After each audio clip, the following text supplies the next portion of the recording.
Gaji UMR ngumpulin 100 juta pertama, emang bisa? Kalau kamu ngerasa 100 juta itu angka yang jauh dan berat, tenang. Di video ini aku bakal bongkar cara paling masuk akal buat ngumpulin 100 juta pertama.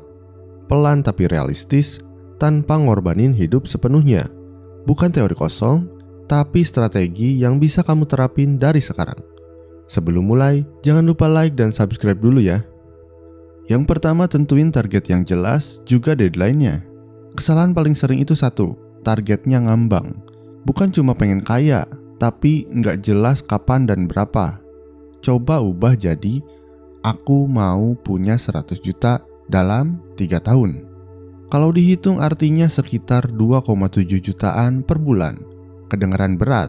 Tenang, di langkah berikutnya kita bahas cara nyusunnya biar tetap masuk akal. Bahkan buat kamu yang penghasilannya masih pas-pasan. Langkah yang kedua adalah pakai pola SMART. Supaya targetnya nggak cuma niat doang, coba pakai konsep SMART. Yang pertama yaitu spesifik, misal 100 juta pertama.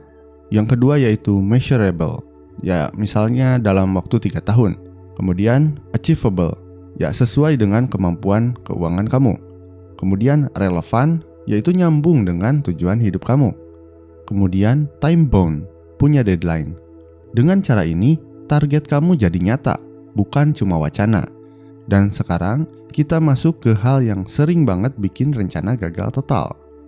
Langkah selanjutnya yaitu stop bocor halus di gaya hidup. Masalah kebanyakan orang itu bukan gaji kecil, tapi bocor pelan-pelan. Contohnya, ngopi tiap hari misal 20.000, jadi 600 ribuan sebulan. Kemudian makan dan jajan di luar sekitar 1,5 jutaan.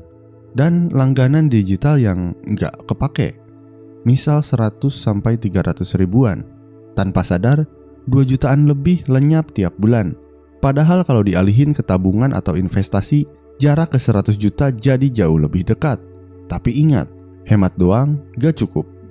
Langkah selanjutnya yaitu nabung di awal, bukan nunggu sisa. Kalau kamu masih nabung dari uang sisa, kemungkinan besarnya nggak pernah ada sisa. Strategi yang lebih aman, sisihkan dulu begitu gajian. Minimal 20% dari penghasilan. Anggap aja ini iuran wajib buat masa depan kamu sendiri. Kalau ini sudah jalan, sekarang saatnya kamu ngontrol arus uangmu. Langkah yang selanjutnya yaitu catat uang masuk dan keluar. Bayangin punya bisnis tapi nggak pernah tahu laporan keuangan. Chaos banget kan? Keuangan pribadi kamu juga sama. Dengan nyatet, kamu tahu uangmu lari kemana. Bisa ngenalin pengeluaran yang gak penting dan lebih sadar sama belanja yang impulsif. Kamu bisa pakai aplikasi atau spreadsheet sederhana, bebas. Awalnya mungkin ribet, tapi lama-lama bakal terbiasa. Dan dari sini, kamu siap naik level. Langkah selanjutnya yaitu nyalain mesin penghasilan kedua. Kalau satu sumber nggak cukup, jangan maksa, tinggal nambah sumber. Kamu punya banyak opsi yang fleksibel, seperti freelance, jualan produk digital, atau monetisasi media sosial.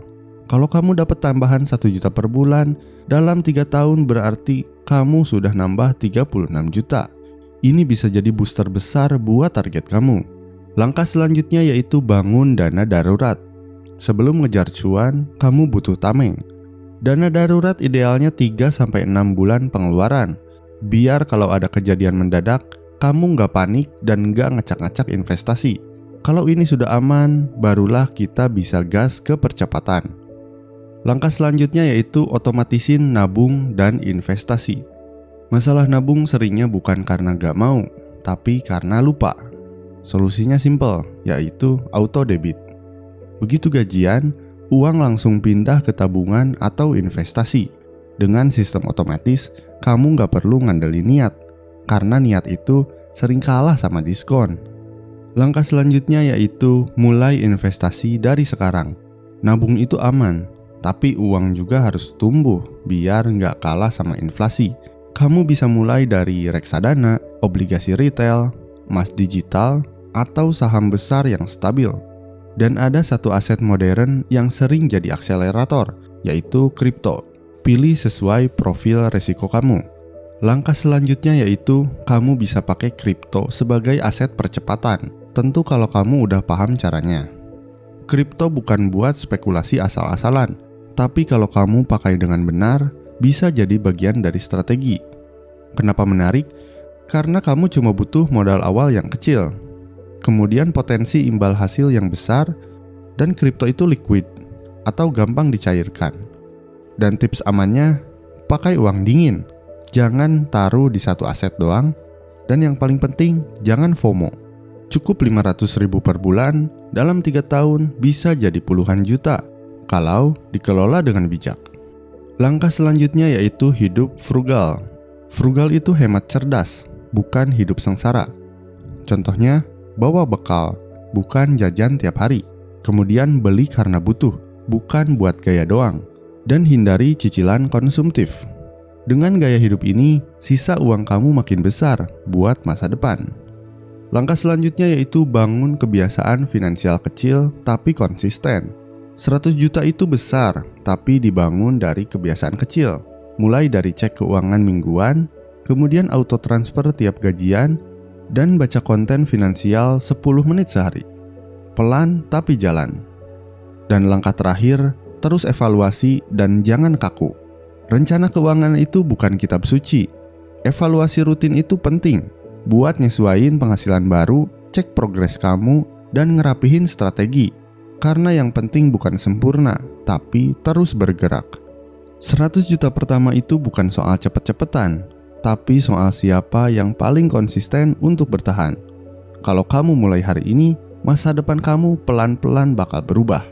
Kalau video ini relate sama kamu, jangan lupa like, share ke teman kamu yang lagi berjuang juga, dan subscribe, karena kita bakal bahas cara masuk akal buat menang di hidup yang gak selalu adil. Sampai ketemu di video berikutnya. See you.